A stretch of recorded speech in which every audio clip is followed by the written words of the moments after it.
Shalom, kembali lagi dengan saya Dina Infantri Aritona, NIM 19010119. Baiklah, materi kita pada hari ini yaitu hidup beriman dan berpengharapan. Apa kabar hari ini? Baik. Oh, baik ya. Baiklah, sebelum kita memulai pelajaran kita, ada baiknya kita pertama berdoa. Siapa yang di sini hatinya bersukacita untuk berdoa? Maju. Kita satukan hati kita, mari kita berdoa. Allah Bapa kami yang telah tertinggi dalam kerajaan surga, terima kasih Tuhan atas berkat yang Kau berikan kepada kami pada hari ini. Ya Tuhan, kami ingin mendengar sebagian dari firman-Mu. Bukalah hati pintu pikiran kami agar dapat menerima firman-Mu dengan baik. Ya Tuhan, dimanapun di luar untuk kami berada, berkati mereka Tuhan. Terima kasih Tuhan, amin. Pelajaran kita, Ibu pertama mencek hadiran dulu ya. Yang pertama Helen Panggabean, hadir Bu. Ayu Silaban, hadir Bu. Elvian Sinaga, hadir Bu. Dwi Sinaga, hadir Bu. Devi Panggabean, hadir Bu. Sukma Panggabean, hadir Bu. Jessica Sirega, hadir Bu. Fitri Sirega, hadir Bu. Dia kenapa? Sakit gigi. Oh baiklah, biar dia cepat sembuh kita doakan ya. Iya Bu. Anak-anak Ibu, apakah kalian masih mengingat materi kita minggu lalu? Masih Bu. Apa kau bilang? Dampak dari berbuat dosa. Pintar ya, berarti kalian pulang dari sini belajar di rumah ya. Bagus. Nanti materi kita nanti selanjutnya minggu depan Ibu akan ganti ya. Harus dijelaskan satu-satu ke depan, oke? Oke Bu. Baiklah, materi kita pada hari ini yaitu dampak hidup beriman dan berpengharapan. Apa Ibu bilang? Dampak hidup beriman dan berpengharapan.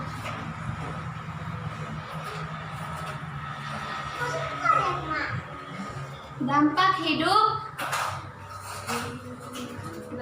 beriman.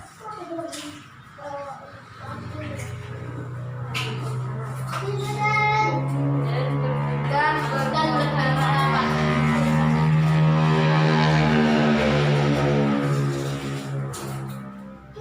Baiklah, materi kita yaitu dampak hidup beriman dan berpengharapan. Yang pertama, Ibu akan menunjukkan sebuah gambar yang artinya hidup beriman dan berpengharapan. Ya.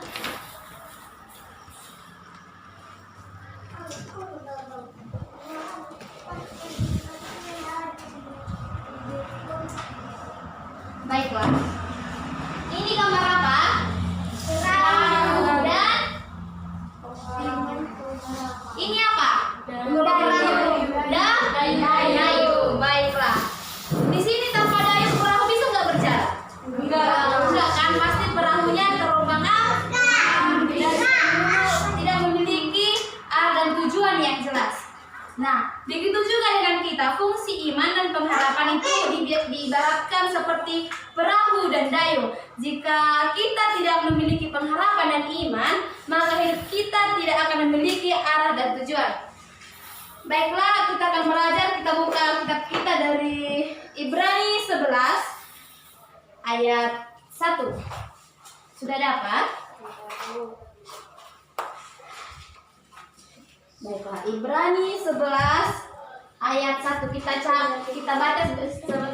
kita baca bersama-sama ya. Baik, 1, 2, 3 ya. Iman adalah dasar dari segala sesuatu yang kita harapkan dan bukti dari segala sesuatu yang tidak kita lihat. Iya, iman dalam perjanjian lama berarti berpegang teguh. Iman selalu berkaitan dengan percaya. Nah, berarti beriman adalah percaya kepada Allah yang telah menyatakan dirinya dalam Yesus Kristus. Beriman berarti juga mengakui bahwa Allah itu memiliki kekuasaan dan kita terpanggil untuk menyatakan masalah itu melalui pikiran kita maupun perkataan dan perbuatan kita. Nah, yang kedua, setelah hidup beriman dan ada berpengharapan. Nah, siapa yang tahu apa itu pengharapan? Siapa yang tahu pengharapan? Tidak ada. Nah, pengharapan tidak terlepas dari kata iman. Pengharapan merupakan suatu keinginan akan suatu yang baik atau suatu tujuan. Nah, harapan ini adalah suatu keinginan yang berdasarkan iman dan harapan dan harapan. Inilah yang membuat orang-orang tahan atau sanggup melawan hidup dalam masalah, dalam menanggung kesulitan hidup, dan kita juga dapat bertahan dalam kesulitan tersebut. Dan selanjutnya, Ibu akan menunjukkan contoh pengharapan, yaitu tentang siapa yang mengenal Abraham, Ishak, dan Yakub. Ini Abraham, Ishak, dan Yakub. Siapa yang mengenal? Kalian pernah mendengarkan cerita ini? Oh, pernah kan? Baik, contohnya tentang Abraham, Ishak, dan Yakub. Mereka adalah nenek moyang kita kan? Nah, Ibu sudah menunjukkan gambarnya. Nah, Abraham saat mempersembahkan Ishak. Nah, di sini Allah menyuruh Abraham, sebelum Abraham itu disuruh pergi ke sebuah negeri yang dia tidak tahu kan? Tetapi dengan iman dan pengharapannya, ia mengikuti perkataan Tuhan. Dia mengikuti perkataan Tuhan tanpa neko-neko, tidak bersungut-sungut kan? Nah, di sini terlihat gambar Abraham dan Ishak. Abraham ingin mempersembahkan anaknya, tetapi apa? Tuhan membuat pengganti dari persembahannya itu menjadi ada sebuah domba kan, digantinya persembahan Ishak itu menjadi domba. Karena Abraham percaya kepada Tuhan, Tuhan membantu dia dan menggantikannya persembahannya itu menjadi domba. Nah, ibu sekarang mau kalian berdiskusi. Di buku kita ada dua cerita, yaitu tentang Dr. More dan anak buta yang bernama Kai, dan Daniel dan kawan-kawannya. Jadi ibu ingin kalian berdiskusi tentang apa sih iman dan pengharapan, dan cerita tentang Dr. More dan anak yang buta itu, dan yang kedua itu Daniel dan kawan-kawannya. Oke? Kalian berdiskusi.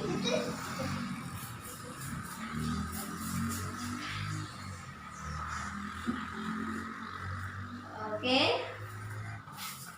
Sembari kalian mendiskusi, ibu nanti akan bertanya ya.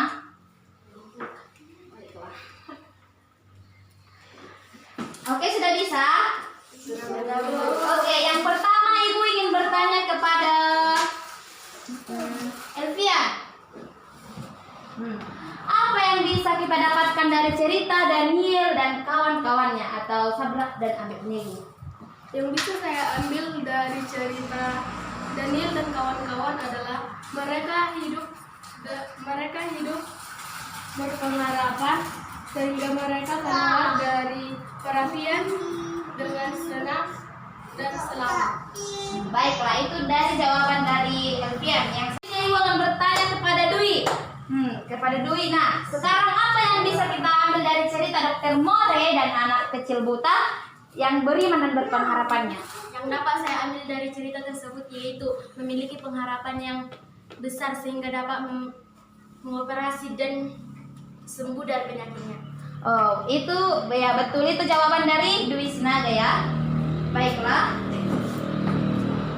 Selanjutnya, dan tadi tentang Daniel dan kawan-kawannya. Mereka percaya dan memiliki iman dan pengharapan terhadap Allah. Ia tidak mau ditahbiskan dengan makanan yang telah diberikan oleh raja. Dan ketika mereka menolak makanan itu, mereka dimasukkan ke dalam perapian yang menyala-nyala. Tetapi mereka percaya dan malaikat Tuhan datang kepada mereka, dan mereka keluar dari sana dengan selamat. Nah, dan selanjutnya jawabannya si Elvin tadi benar ya. Dan selanjutnya dari penjelasan dari ibu akan berikan penjelasan dari penjelasan si Dwi Sinaga, itu sudah benar. Anak kecil itu memiliki harapan yang sangat besar. Walaupun dia buta tapi dia bisa melukis, pintar bermain piano, dan sehingga dia membuat Dr. More yang berencana menjadi penjahat menjadi lulus dari kuliahnya, sehingga dia menjadi sukses menjadi dokter yang hebat. Nah, di situ bisa kita ambil dari cerita itu, bisa kita teladani tentang iman dan pengharapan. Ibu akan menampilkan video. Karena laptop ibu rusak, ada seleknya. Ibu akan pakai handphone ibu ya.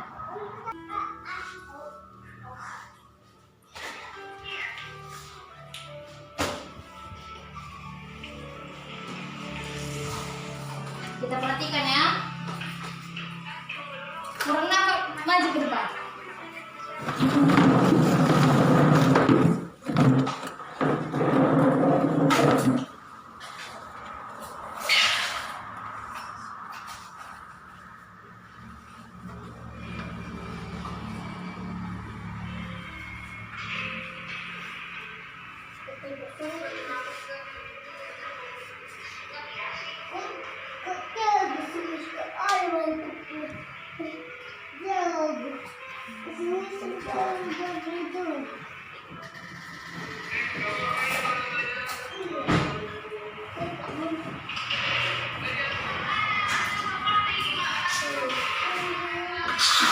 Itu seorang ayahnya ya. Kemudian Marvin bertemu kakaknya Michelle saat dia akan pergi sebentar.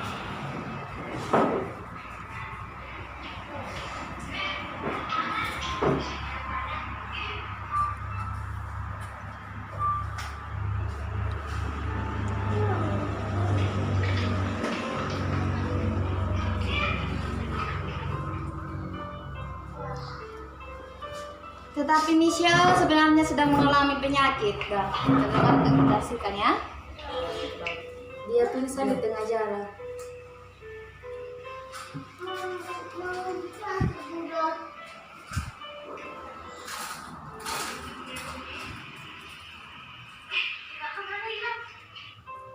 Dia mencari kakaknya. Ketika Marvin mencari kakaknya, dia bertemu ayahnya yang mencari kedua anaknya. Nah, ternyata kakaknya itu pingsan karena mempunyai penyakit, kan? Akhirnya mereka pulang membawa Michelle.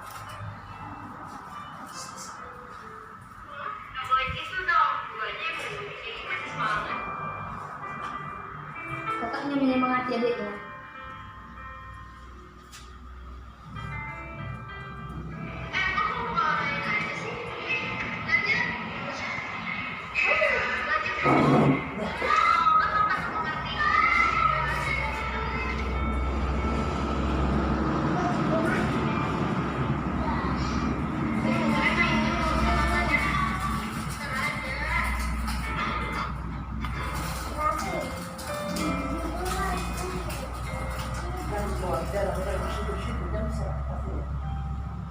Marvin adalah anak pemalas kan, nggak mau belajar.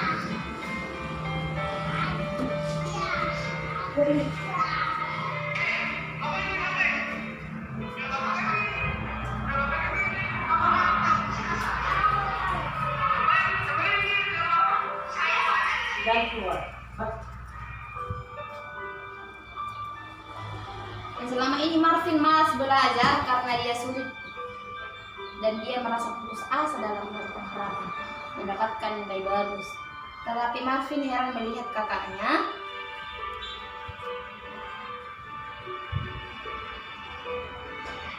yang boleh tinggal sedikit lagi.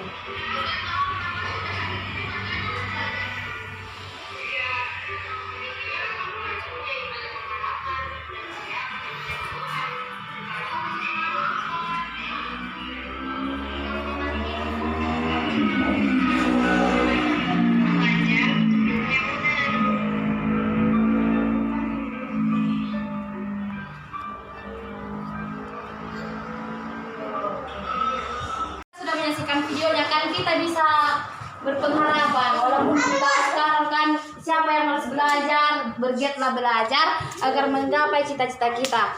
Nah selanjutnya bisa kita ibaratkan seperti pohon. Bisa nggak pohon hidup sendiri?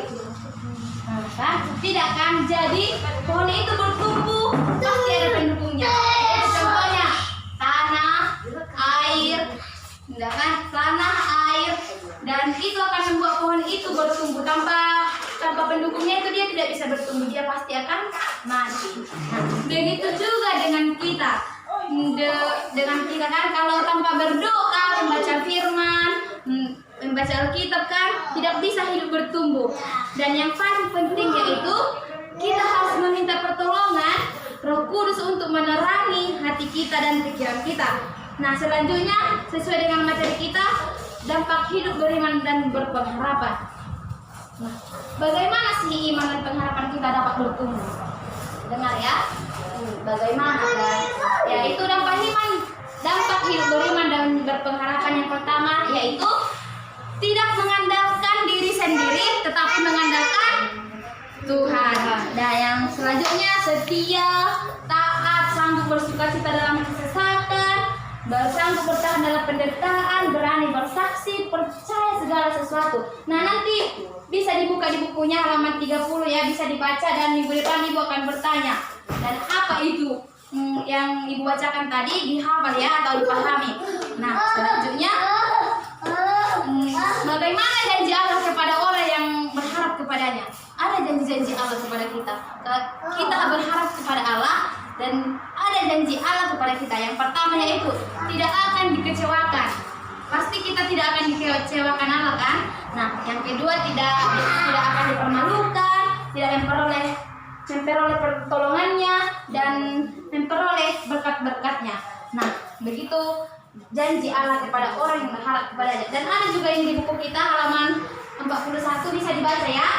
Nah, tugas kalian Ibu ingin kalian buat tugas di buku tugasnya dicatat ya, yaitu tentang ini. Apa yang kalian ketahui tentang dampak hidup beriman dan berpengharapan? Nanti dicatat kalau udah siap baru dikumpulkan ya. Baru tugasnya untuk minggu depan, Ibu mau kalian cari poster, kan? Poster tentang hidup beriman dan berpengharapan. Minggu depan Ibu akan tagih ya. Oke? Baiklah. Sekian pelajaran kita pada hari ini. Kita mau berpisah di tempat ini, pulang ke rumah masing-masing. Ada kita bernyanyi dulu biar gembira dulu. Apa nyanyi kita? Yesus pokoknya. Nah, tangannya biar semangat. 1, 2, 3 ya. Yesus pokoknya kita rajakan, tinggal di dalamnya. Yesus pokoknya kita rajakan, tinggal di dalamnya. Yesus pokoknya kita rajakan, tinggal di dalamnya. Pastilah kau akan berubah. Oke, sebelum kita pulang mari kita bersatu dalam doa. Terima kasih Bapak, terima kasih Tuhan Yesus, di mana pada siang hari ini Engkau masih memberkati kami. Bapak, kami sudah mendengarkan sebagian dari firman-Mu dan pelajaran kami. Kiranya Bapak yang membukakan pintu hati pikiran anak-anak kami supaya mereka dapat melaksanakannya, hidup beriman dan berpengharapan kepada Allah. Bapak, banyak dosa yang kami perbuat, kiranya Bapak yang menghapuskannya. Bapak, kepada orang tua kami dimanapun mereka berada, Bapak, Engkau berkati mereka, berkati pekerjaan mereka, apapun yang dikerjakan boleh berhasil Bapak. Bapak, anak-anak kami sebentar lagi akan berpisah dan bertemu orang tuanya, kiranya Bapak berkati mereka di jalan. Jauhkan segala mara bahaya sehingga mereka sampai ke rumah mereka masing-masing. Hanya dalam nama Tuhan Yesus Kristus kami berdoa. Amin. Shalom. Shalom.